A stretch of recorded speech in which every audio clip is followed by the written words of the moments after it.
Petite question sémantique d'origine. Vous allez entendre parfois parler de Yi-King et parfois parler de Yi-Jing. Alors vous inquiétez pas, il s'agit bien de la même chose. Il se trouve que très simplement, en fait, les missionnaires chinois qui ont ramené beaucoup d'éléments de culture chinoise en France, qui étaient arrivés en Chine par le sud, par Canton, donc qui avaient été formés au son chinois dans une culture cantonaise, avaient ramené des sons de type Yi-King ou Pékin. Là où, autant en français on parlait de Yi-King, en anglais on parlait d'Ai-Ching, en italien on parlait de I-Ching, et en allemand on parlait de I-Ging. Jung a connu le I-Ging, ramené notamment par Richard Wilhelm.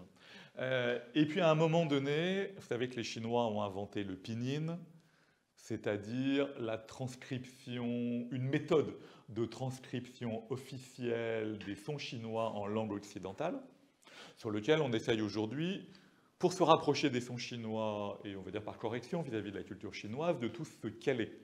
Dans ce contexte-là, dans tous les aéroports du monde, Pékin est devenu Beijing, et idéalement, partout dans le monde occidental, il y aura une logique à ce que le Yi-King devienne le Yi-Jing. Mais il s'agit de la même chose. Vous allez m'entendre parfois dire l'un ou l'autre. En français, Yi-King est un peu plus facile à dire. En réalité, bien sûr, on est un peu plus loin du son chinois, mais un peu plus près de nos sons à nous. Yi-Jing est plus proche du chinois, à ce titre-là plus intéressant. Et en plus, nous permet de nous débarrasser du King, qui quand même renvoie naturellement au roi. Et ce qui ici n'a vraiment rien à faire avec aucune choucroute. Ok? Ça c'est juste. Alors, plus intéressant, c'est quoi Yi et Jing? Yi et Jing. Deux idéogrammes complètement différents. Jing, c'est un idéogramme, je ne vous le dessinerai pas parce que je ne suis pas bon en dessin d'idéogramme, qui, au départ, désigne les fils de trame et les fils de chaîne d'une tapisserie.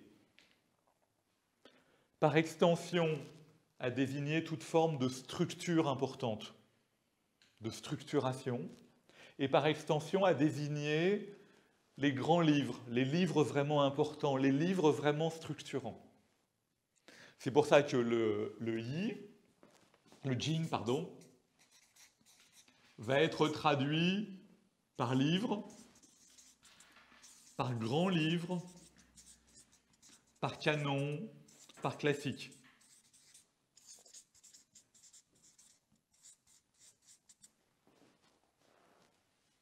Et puis Yi, c'est très intéressant, Yi, l'idéogramme correspondant, c'est le signe du soleil sur le signe de la pluie. Le soleil et la pluie. Ça va donc incarner ce qu'en français on va appeler, on va traduire tantôt par changement, tantôt par mutation, tantôt par transformation. Donc vous allez trouver toutes ces traductions et tous ces titres possibles, de livres du changement, de livres des changements, de grands livres des mutations, de classiques des transformations, de grands livres des transformations. Toutes ces traductions existent ou ont existé, elles sont toutes peu ou prou équivalentes. Mais ce qui est particulièrement important, c'est de comprendre que, vous voyez, grands livres des transformations, changements, mutations, en français, sont des mots abstraits, sont des concepts, sont des principes. Le changement dont il est question est un changement extrêmement naturel, extrêmement concret et extrêmement permanent. C'est le changement permanent de la nature observé par le paysan. Comme le dit un texte du grand commentaire du Yi-Jing, la seule chose qui ne change jamais, c'est que tout change toujours tout le temps. Un paysan qui observe la nature constate qu'en permanence, le jour, la nuit, le soleil, la pluie, l'été, l'hiver, tout se transforme, tout bouge. Rien ne cesse de bouger. Donc c'est le changement, non pas comme un principe abstrait, mais comme une loi fixe, naturelle. Peut-être la seule loi fixe, immuable, naturelle de l'univers. Tout change en permanence.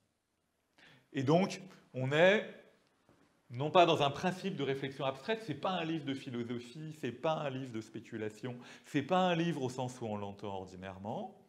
C'est quelque chose qui veut rendre compte, on va dire, de la structure permanente, du changement, du mouvement permanent à l'œuvre dans l'univers. C'est ça, le Yi Jing. Yi Jing. Alors, plus concrètement, c'est quoi? Le Yi Jing, c'est le plus vieux livre chinois. D'abord, important, il n'y a pas, c'est le livre pour lequel l'écriture chinoise va être inventée.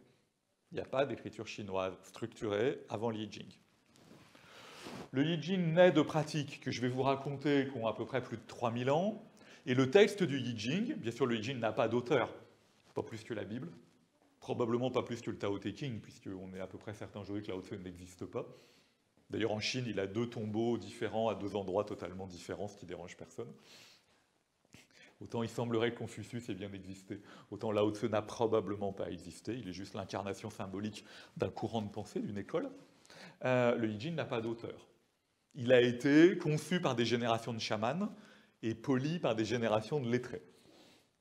Le système Yi Jing s'est donc élaboré pendant peut-être 1 millier d'années, et le texte tel qu'on le connaît aujourd'hui, qui a été figé à un moment donné, date, les traces les plus anciennes du texte tel qu'on le connaît aujourd'hui datent d'à peu près moins 200 avant notre ère.